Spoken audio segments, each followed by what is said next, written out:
Yo, what it do, everybody? It's Patrick Garcia here.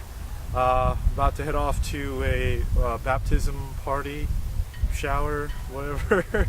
So I figured I might as well just shoot this video blog before we head out. Super hot today, so I kind of waited till the sun was going down, started getting a little bit cooler, right? Okay, so what I want to talk about today is something that I call the downward spiral of shittiness, right? So when you study stuff from like Elliot Hulse and what Tyler Durden talks about in Real Social Dynamics, we sort of get into these holding patterns, right? Where we're stuck in a state of neurosis. We have our neurotic patterns. These are very basically negative thought patterns that keep us from fully expressing who we are and who we want to essentially become. Now, the opposite of the downward spiral of shittiness is an upward spiral of abundance, positivity, right? But what happens before you get up there is the downward spiral of shittiness. And so further understanding this concept is that when we're sort of stuck in a cloud of negativity and desperation and depression and just like all these negative aspects in our lives, what that's actually doing is actually holding us down into sort of like a further spiral spinning downwards, because it is actually a cycle. Now, when Tyler Durden, aka Owen Cook, went overseas to like, you know, the third world countries such as Africa and stuff like that, he really wanted to study the mindset of what causes poverty. And what he discovered is actually a cycle of negativity. Incest, rape, crooked government, lack of funds and stuff like that.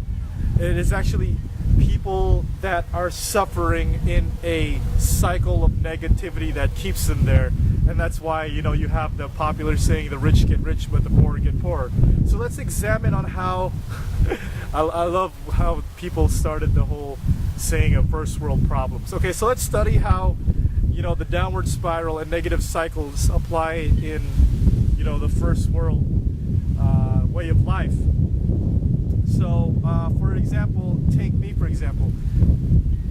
Nutrition is very difficult for me. Working out is very difficult for me. And of course, this is just me rationalizing and making excuses up for myself. But if you are limited in funds, how is that going to affect you? Well, you're only working for the man. Now, there's nothing wrong with having a 9-to-5 job. Of course, the bills got to get paid. The rent's got to get paid. But the more you focus on that, the more you sort of take smaller steps back into fully, you know, coming into self-actualization and self-realization to who you want to become. So the more you focus on, you know, achieving other people's goals and other people's dreams, and the more you focus on just the mundane acts of paying bills, paying rent, maybe you might have a couple dollars here and there left, maybe you might spend that on the dollar menu, Burger King, McDonald's, Wendy's, you know, Taco Bell, fast food, stuff that's generally not healthy for you if you keep continuing to eat that stuff. Maybe you do work Monday through Friday 9 to 5, so after you get off work, maybe you don't want to do anything, right? Maybe you just want to sit at home, watch Hulu or Netflix, or catch up on your TV shows. So that's another example of a negative pattern. You know, the more you work towards paying off your stuff, you know, the more you are less motivated to pursue your own dreams and goals. You're to live a life of excitement that stimulates you, and you get caught up in that negative cycle, right? That downward spiral of shittiness.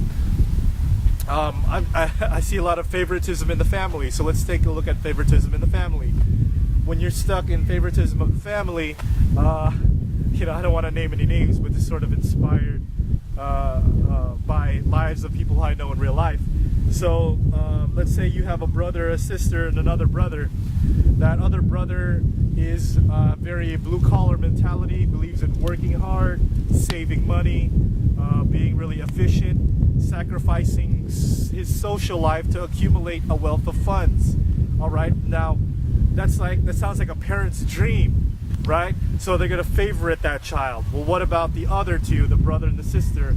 Well, maybe they might team up and, you know, have their own philosophies and sort of do their own thing. So that's gonna cause resentment and frustration towards the parents. So that's gonna enable them to favorite the other son, who's all about working and making money.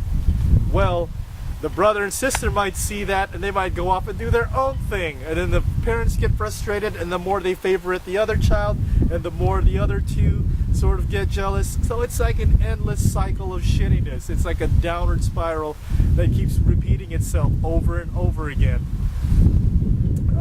You know, I could just go on and on.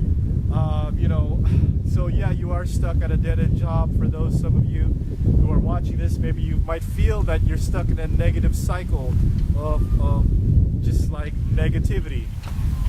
And when that happens, you're contributing to what Eckhart Tolle calls the pain body. Now, what happens in the pain body is like when you are in a negative cycle, you know, when you are stuck falling in that downward spiral of shittiness, what tends to happen is that your negative thought process is actually feeding this negative energy that's living inside of you. Now, like with other things, you know, with like a virus or a disease, it needs a host, it needs a sample, it needs something to survive.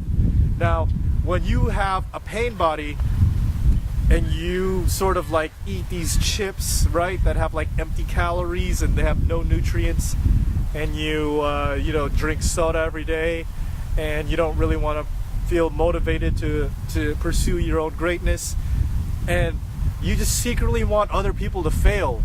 You know, you become a parasite. And the more that your negative thought process feeds into your pain body, the more this parasite grows and grows into something truly despicable. And you want everybody to fail, and you don't care about winning, you just want to fail too. And the more it feeds into the pain body, so it grows and grows and grows, and pretty soon you're like this full-blown piece of shit that doesn't care about anything and thinks everything's stupid and life sucks. So, well, how do we break into that? Well, as you can see, I am not the leading expert in working out, fitness, exercise, or nutrition, but I am starting a few habits in order to break away from these negative cycles and climbing out of that downward spiral of shittiness. So these blogs, for example, you know, I do get discouraged when, you know, I look at these YouTube stars, they got thousands and millions of views and subscribers, and I'm like, well, I've been doing this for like half a year already. You know, granted, I took the summer off due to my own negative thought process, but you know, I got to get back on that path of doing it just for the love, being process oriented, not really giving a fuck about the outcome, and doing it just for the sake of doing it. Really committing to the journey and not the destination. So that's one habit that I'm trying to form, is doing these video blogs. Another thing, I love to write. I posted a little blurb, status update or whatever on my Facebook saying like Saturday, September 7th, 2013 at 2:20 p.m. I just finished my first full-length screenplay. Granted, we still got a table read to do. There's still a ton of rewrites I gotta do before it's ready to go in front of the cameras. There's still lots of work to be done. Well, how does this contribute to crawling out of that downward spiral of shittiness? Well, you have to commit to certain positive habits in your life that lead to success. Success is not a straight path. It's not a two-way street where it's like, if I do this choice, or it might make this choice, it'll lead me to failure, or it'll lead me to success. No, the path to success is like this. It's not a two-way street. It's like everywhere. You have to fail over and over and over again. But it is the commitment to small tasks, the commitment to small habits that eventually form into what looks like, what will resemble a road to success. The road to success is small positive habits that are being constantly executed day in and day out. All right, so constantly change your habits. I don't know what it is. Eat a piece of broccoli every day. Make sure to cleanse every month.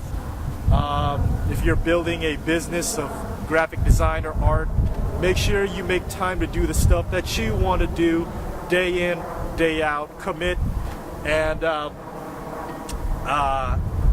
practice obedience and discipline. All right, it's good to have that fire inside of you that wants to succeed and commit and be passionate about the project. But what's very important is the follow through.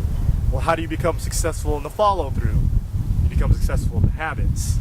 Okay, so this is Patrick Garcia, and enjoy. God bless.